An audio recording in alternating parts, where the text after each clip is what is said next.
Hi guys, माझ्या या happy life चॅनलमध्ये तुमचे खूप खूप मनापासून स्वागत. आज आपण पाहणार आहोत झणझणीत आणि खमंग कांद्याची चटणी. ही जेवणाची लज्जत वाढवणारी अतिशय सोपी आणि झटपट होणारी रेसिपी आहे. ही चटणी अवघ्या 5 ते 10 मिनिटात तयार होते. यासाठी लागणारे साहित्य: कांदे 2 बारीक चिरलेले, लाल तिखट 1 ते 2 चमचे, जिरे अर्धा चमचा, मोहरी अर्धा चमचा, कढीपत्ता पाने 8 ते 10, हळद पाव चमचा, हिंग चिमूटभर, तेल 1 ते 2 चमचे, मीठ चवीनुसार आणि कोथिंबीर बारीक चिरलेली. कृती पाहूया. एका भांड्यात बारीक चिरलेला कांदा घ्या, त्यात लाल तिखट, हळद आणि चवीनुसार मीठ टाका आणि हाताने किंवा चमच्याने चांगले मिक्स करा. आता एका छोट्या कढईत तेल गरम करा. तेल गरम झाल्यावर त्यात मोहरी, जिरे, हिंग आणि कढीपत्ता घालून फोडणी द्या. ही गरम फोडणी कांद्याच्या मिश्रणावर ओता. वरून बारीक चिरलेली कोथिंबीर घाला.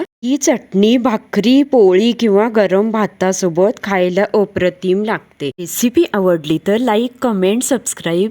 पुन्हा भेटूया. तोवर स्वस्थ रहा, खुश रहा आणि आनंदी रहा आणि सर्वात महत्त्वाचे खात रहा.